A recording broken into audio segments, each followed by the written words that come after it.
இன்றைய உலகில் அதிமுக்கிய சாதனங்களில் முதலிடம் வகிப்பது கணினி என்றால் அது மிகையாகாது. கணினியின்றி கிடையாது உலகு என்று சொல்லும் அளவுக்கு அனைத்து துறைகளிலும் அதன் பங்கு மகத்தானதாக மாறிவிட்டது. கணினியின் தோற்றமும் வளர்ச்சியும் இன்றைய அறிவியல் தகவல் வளர்ச்சி உலகத்தை ஒரு சிற்றூராக மாற்றிவிட்டது. கணினி ஒரு மின்னணு சாதனமாகும். இது இயந்திர மொழியை அடிப்படையாக கொண்டு செயல்படுகின்றது. இயந்திர மொழியில் கட்டளைகள் இடப்பட்டு அது மூலமாக கணினி செயற்படுகிறது. இன்று எல்லா துறைகளையும் ஆளும் கணினியின் வரலாறு மிக நீண்டது. 2000 வருடங்களுக்கு முன்னர் சீனர்கள், ஜப்பானியர்கள் பெரிய எண்களை கூட்ட பெருக்க அபகஸ் என்ற மணி சட்டத்தை பயன்படுத்த தொடங்கினர். இதுதான் கணித செயல்முறைகளை இயக்க உதவும் முதல் சாதனமாக கருதப்படுகிறது. முதல் எந்திர கணினி கிறிஸ்துவுக்கு பின் 1623 வருடம் வில்ஹெம் இக்கார்ட் என்பவரால் கண்டுபிடிக்கப்பட்டது. இக்கணினியானது கூட்டல் கழித்தல் கணக்குகளை ஆட்டோமேட்டிக்காக கால்குலேட் செய்ய உதவியாக இருந்தது. பின்னர் கூட்டல் கழித்தல் கணக்குகளையும் தாண்டி இன்னும் பல விடயங்களை கையாளும் வகையில் 1823 ஆண்டு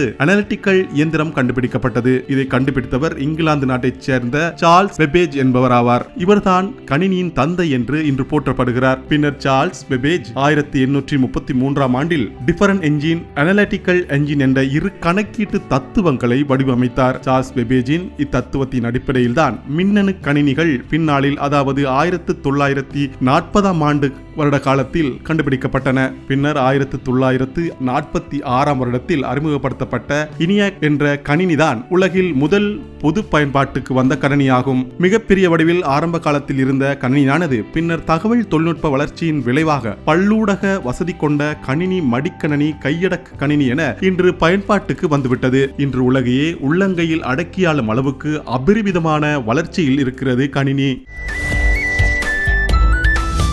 லங்காஸ்ரீ, உலகத் தமிழர்களின் இதய துடிப்பு.